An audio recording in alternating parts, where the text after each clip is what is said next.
Madame, Monsieur, bonsoir. Bonsoir Pascal. Bonsoir Sophie. Bienvenue dans votre journal à la une de l'actualité toulousaine de ce lundi 2 juin à l'occasion de la présentation du nouveau plan de prévention de la délinquance à Toulouse. Interrogations et réflexions autour de l'affaire du tueur de Bruxelles qui rappelle une autre affaire ici à Toulouse, l'affaire Mera. De la politique dans votre journal ce soir, elle a été élue hier députée de la 3e circonscription. L'adjointe au maire de Toulouse, Laurence Harribagé, est notre invitée. Enfin, un concept unique fera-t-il des émules, un compte en banque, sans banque, dans un bureau de tabac. On vous explique ça dans un instant. C'est donc aujourd'hui qu'a été présenté le nouveau plan départemental de prévention de la délinquance. Parmi les priorités, notamment la lutte contre le basculement des jeunes dans la délinquance. Un sujet d'actualité au lendemain de l'interpellation du djihadiste français Mehdi Nemmouche, soupçonné d'avoir tué 4 personnes au musée juif de Bruxelles le 24 mai dernier. Et aujourd'hui, on commence à dresser des comparaisons avec l'affaire Mera à Toulouse et même à établir des similitudes entre les profils des deux hommes. Marie Larpan. Mehdi Nemmouche, Mohamed Mera, une enfance déstructurée qui conduit à la petite délinquance, une radicalisation en prison et enfin le crime, les armes à la main au nom du djihad. Dans le parcours de ce type de criminel, on a en général une série de ruptures.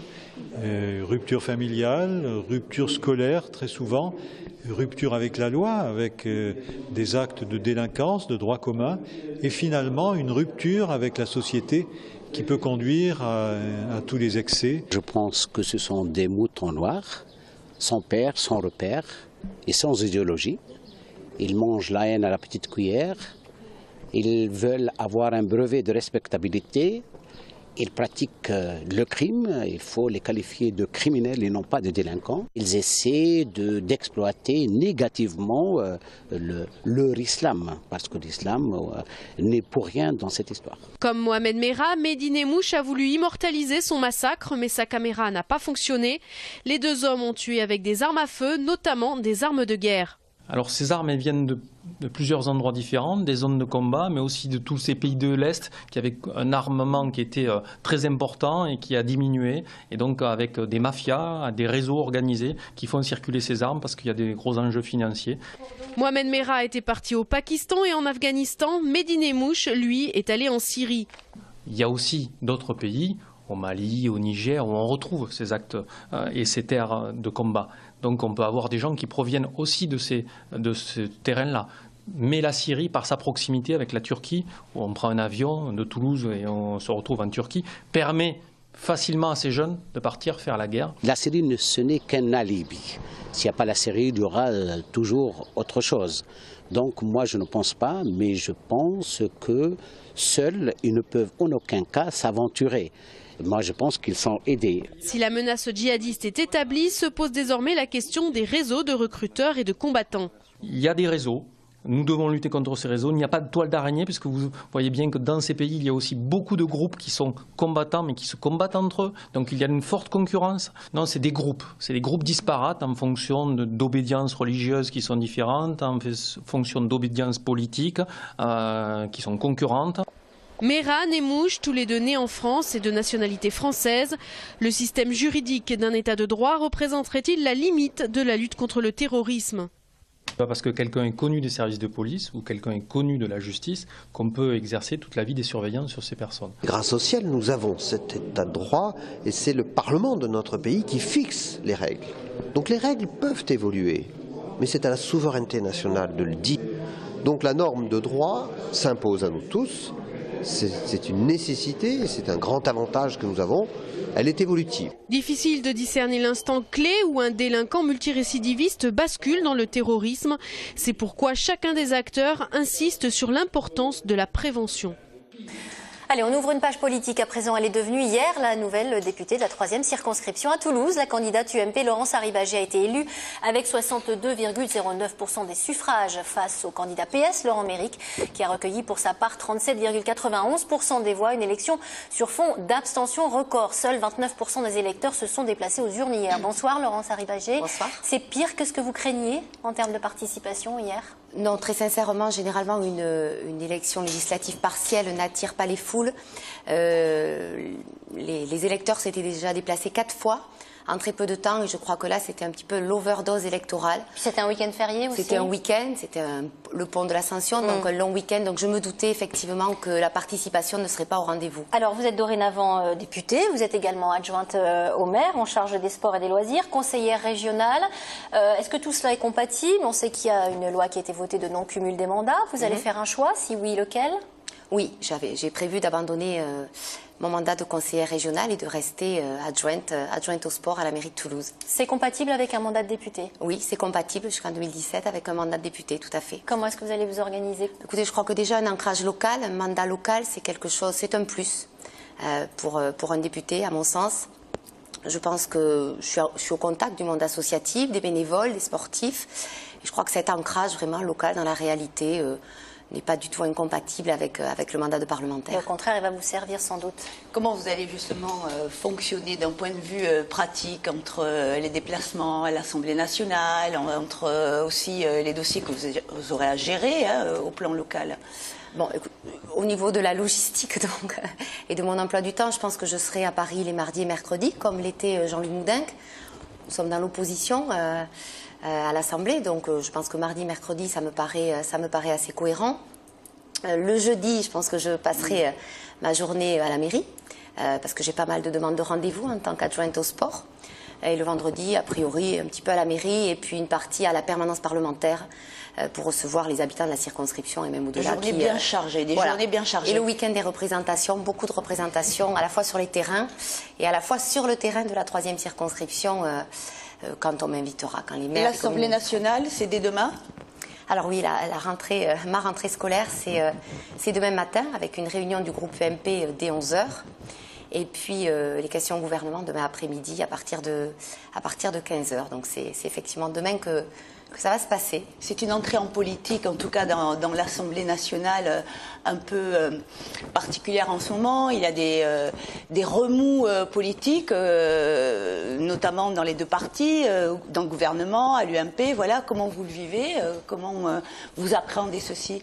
Je crois que pour mon parti, c'est une bonne nouvelle. C'est quand même la 9e élection législative partielle remportée par l'UMP depuis l'élection de François Hollande. Donc j'apporterai un peu de soleil du sud-ouest demain auprès de mes amis parlementaires. Donc voilà comment je le vis. Avec un peu d'appréhension aussi, c'est normal. C'est quand même...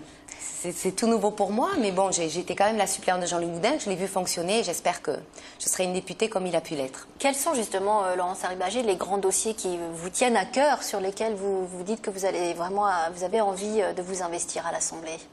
Écoutez, ce que j'ai dit aux électeurs de la 3e circonscription, c'est que je serai très vigilante sur la lutte contre le chômage, parce que voilà, 1000 inscrits de plus tous les jours au Pôle emploi, c'est plus supportable. C'est ce qui m'est revenu des plusieurs semaines de campagne.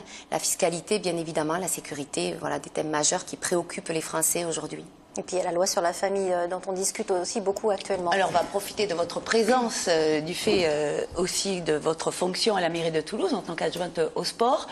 Quels sont les dossiers là vraiment sur lesquels vous travaillez, surtout là parmi les choses qui seront prioritaires? Alors les choses prioritaires, c'est Toulouse Plage qui arrive dans quelques jours, durant l'été. Donc on a pas mal travaillé sur Toulouse Plage avec le déménagement du feu d'artifice sur les berges de la Garonne. On a un petit peu modifié la logistique de Toulouse Plage. Le marathon dans quelques mois, l'Euro 2016 qui va être un gros dossier, puisque Toulouse sera ville haute et accueillera plusieurs matchs durant l'Euro 2016 et même un 8e de finale. Donc voilà, j'ai pas mal de pain sur la planche, beaucoup de demandes aussi de rendez-vous de l'ensemble des partenaires sportifs, des clubs, des associations, les comités régionaux, les comités départementaux. Donc beaucoup de travail aussi en tant qu'adjointe au sport. On ne peut pas quand même s'empêcher de vous poser cette question subsidiaire en revenant au national. Vous êtes plutôt Copé, Fillon, Baroin ou Sarkozy, Laurence Harribagé? Eh bien, écoutez, je crois que ce n'est pas le sujet. Pour tout vous dire, j'ai été félicitée hier par l'ensemble des personnes que vous venez de citer, à l'exception de Nicolas Sarkozy. il y en a eu bien d'autres aussi, donc voilà, moi je vais me fondre dans le groupe, dans le collectif, travailler à leur côté. Et je ferai tout pour œuvrer à la sérénité de ce parti qui est le premier parti de France. Et le travail démarre demain, on l'a bien compris. Vous restez avec nous justement parce que ce qui va suivre va vous intéresser, puisque depuis l'élection de Jean-Luc Moudenc aux fonctions de maire de Toulouse, nous poursuivons notre série de portraits des nouveaux élus qui constituent son équipe, Pascal. Ce soir, gros plan sur l'adjoint en charge du logement et de l'habitat dans la ville rose. Il s'agit de Franck Biasotto, il est ancien agent immobilier de 44 ans, issu de la société civile. Mariana Ribot l'a rencontré. Construire des logements sociaux et en vendre 1000 aux Toulousains d'ici 2020, voici les deux principales directives de l'équipe de Jean-Luc Moudenc. Ce sont des axes qui nous semblent nécessaires aujourd'hui, à la fois je dirais une prime à l'ancienneté pour ceux qui occupent leurs logements sociaux aujourd'hui et ne pas oublier les primo-accédants qui ne rentrent pas nécessairement dans le parc public mais qui veulent acheter dans le parc privé et de les aider de manière significative et de manière très volontaire dès le départ, en incitant le retour des familles, en incitant les jeunes à pouvoir rester dans Toulouse, parce qu'aujourd'hui les prix toulousains sont relativement soutenus, donc les gens s'échappent un petit peu du centre-ville. Pour lutter contre la pression immobilière, la mairie propose de rencontrer les promoteurs et définir ensemble un prix de sortie au mètre carré qui serait plus accessible aux acheteurs. Nous, mairie, on a des actions que l'on peut mener. On peut effectivement, ce qu'on appelle les droits à construire. En échange de certains droits à construire, on peut leur demander en échange d'avoir des prix modérés, plafonnés, pour permettre une meilleure accessibilité à la propriété. Aider les futurs premiers propriétaires est une nécessité. Un prêt à taux zéro, le coup de pouce toulousain, ce qu'on appellera le PAT, le prêt accession toulousain, et il y aura également dans la rénovation de l'ancien, parce qu'il faut penser non seulement aux primo-accédants dans le neuf ou dans l'ancien, mais également une aide à la pierre dans l'ancien, dans la rénovation de l'habitat. On en a besoin également même aussi au centre-ville. Il y aura également un prêt à taux zéro rénovation. Avec 447 000 habitants en 2014, la petite couronne toulousaine ne suffit plus à accueillir de nouvelles constructions. Le président de Habitat Toulouse propose de les relocaliser dans les communes alentours. Une ville, bientôt métropole. Et pour clore cette page politique, sachez que conformément à ses engagements pris pour les 100 premiers jours de son mandat, Jean-Luc Moudenc vient de lancer le recrutement de nouveaux policiers municipaux. L'objectif, c'est de recruter dans un premier temps 30 policiers municipaux supplémentaires. Les candidats ont jusqu'au 4 juillet prochain pour se faire connaître. Je vous le disais en titre, 3 buralistes haut-garonnais commercialisent depuis aujourd'hui un compte en banque sans banque. Voilà Sophie, c'est le concept qui avait été lancé dans d'autres grandes villes de France en février dernier par la financière de paiement électronique, un service ouvert à tous et sans condition de revenus. Les explications. Il s'ouvre en un quart d'heure chez le buraliste. Avec une pièce d'identité, un numéro de téléphone mobile et 20 €, tout le monde peut ouvrir un compte nickel et obtenir immédiatement une Mastercard et un relevé d'identité bancaire. Il n'y a pas de chéquier. Vous pouvez faire les achats sur Internet, vous pouvez retirer à toutes les bornes dans toutes les banques. C'est une vraie carte bancaire qui est une Mastercard. Et vous pouvez venir chez le buraliste retirer de l'argent, ce qui permet aussi au buraliste d'avoir moins de fonds dans les problèmes de sécurité que l'on rencontre. Et on s'aperçoit que quand on a ouvert ces comptes bancaires, on pensait que c'était que les interdits bancaires qui allaient s'inscrire. Et là, on s'aperçoit qu'il y a beaucoup de personnes âgées qui ont plus confiance en leur buraliste qu'elles connaissent depuis longtemps, qui viennent prendre une Mastercard, et également des jeunes, des étudiants qui sont de passage dans une ville, et ils ouvrent une Mastercard chez le buraliste. Les dépôts d'espèces sont limités à 250 € par opération et 750 € par mois. Les virements ne sont pas plafonnés. Pour lutter contre le blanchiment d'argent, des logiciels d'analyse comportementale permettent de suivre en temps réel les comportements électroniques sur les comptes et de générer des alertes sur les mouvements suspects. Les comptes ne peuvent pas être à découvert. Les buralistes ont une commission de 2 € par compte ouvert et quelques centimes par retrait dans leur commerce. Un second souffle pour une profession victime depuis plusieurs années des hausses régulières du prix du tabac. Depuis le premier plan cancer en 2003, les volumes de cigarettes se sont effondrés. On attendait d'une nouvelle mission de service public parce qu'un buraliste, c'est un préposé à l'administration et il n'est rien arrivé. Donc aujourd'hui, on a créé nous-mêmes, avec la Banque de France, on a créé cette borne qui est derrière moi. Ça va permettre en plus d'ouvrir des comptes bancaires. Dans quelques mois, ça permettra de payer les factures d'EDF et les factures de téléphone sur cette même borne. Il faut compter 50 centimes d'euros par retrait chez le buraliste, 1 euro via un distributeur et 20 euros par an pour la Mastercard. Des frais bancaires qui ne dépasseraient pas 50 euros par an selon la financière des paiements électroniques. En quelques mois, le compte Nickel a déjà séduit 16 600 personnes. Voilà, et puis autre nouveauté lancée aujourd'hui en Midi-Pyrénées, à compter de ce soir 20h, un nouveau numéro, le 3966. Grâce à ce numéro, vous pourrez joindre un médecin libéral en dehors des horaires de cabinet, quelle que soit la demande. Voilà qui devrait, semble-t-il, aider à désengorger notamment les services d'urgence, comme nous le confirment Valentine Arama et Harmonie Passionne. Le 3966, c'est un numéro utilisable dans l'intégralité de la région Midi-Pyrénées pour avoir un conseil ou une orientation médicale. Le but, libérer le 15, soit les urgences. Nous, notre objectif, c'est donc de rendre service à la population, mais dans ce rendu de service, il y a aussi le fait de lui éviter d'aller aux urgences pour rien. Bien sûr, derrière, ça permettra peut-être, et nous l'espérons tous, de désengorger les urgences, comme vous dites. Mais l'objectif, c'est que peut-être un conseil au téléphone, une ordonnance faxée, évitera d'attendre 3 heures dans un service d'urgence. C'est un numéro que nous appelons de la permanence de soins, c'est-à-dire c'est comme si vous vouliez joindre votre médecin généraliste en dehors des horaires d'ouverture du cabinet de votre médecin. C'est un non-médecin qui décroche l'appel. En fonction de ces questions, confirmera que ça relève bien à 97% d'un médecin généraliste. Il passera l'appel à un médecin généraliste libéral. Et dans les cas où il y aura un doute, par exemple une douleur dans la poitrine, elle le passera peut-être à l'urgentiste pour éviter que ce soit un infarctus qui passe à travers les mailles de l'urgence. Mais au-delà de cela, le 3966 assoit-il la force du public face à des organismes privés? On a aujourd'hui beaucoup de gens qui ne recourent pas à SOS Médecins parce que la facture est parfois un peu salée. Donc aujourd'hui, dans une période dans laquelle nous nous situons, il est particulièrement important que nous soyons dans un service public où soient bien sûr proposées toutes les solutions, y compris celles qui permettent d'avoir une accessibilité financière quand elle n'existe pas. Mais ceci dit, SOS Médecins rend de fiers services et il est hors de question de se passer de SOS Médecins, bien entendu. SOS Médecins, de toute façon, n'a pas souhaité rentrer dans le sens. Il a sa propre organisation, les gens l'appellent quand ils veulent, mais c'est d'abord un dispositif qui n'est pas un dispositif régional. SOS Médecins, c'est à la banlieue et le centre de Toulouse, mais ça ne va pas au-delà. Donc, nous, le dispositif que nous faisons aujourd'hui, c'est un dispositif qui est valable que vous soyez dans l'Aveyron, que vous soyez dans le Couserans ou que vous remontiez là-bas aux confins du Lot. Notre 3966 régional deviendra-t-il un jour national? L'avenir le dira. Avant de se quitter, des images de sport. Hier s'est déroulé le 2e trail urbain toulousain. 1200 participants sur 3 parcours avec des distances différentes, 10, 18 et 33 km. L'occasion pour les participants, en plus de courir évidemment, de découvrir les plus beaux quartiers de la ville rose, Pascal.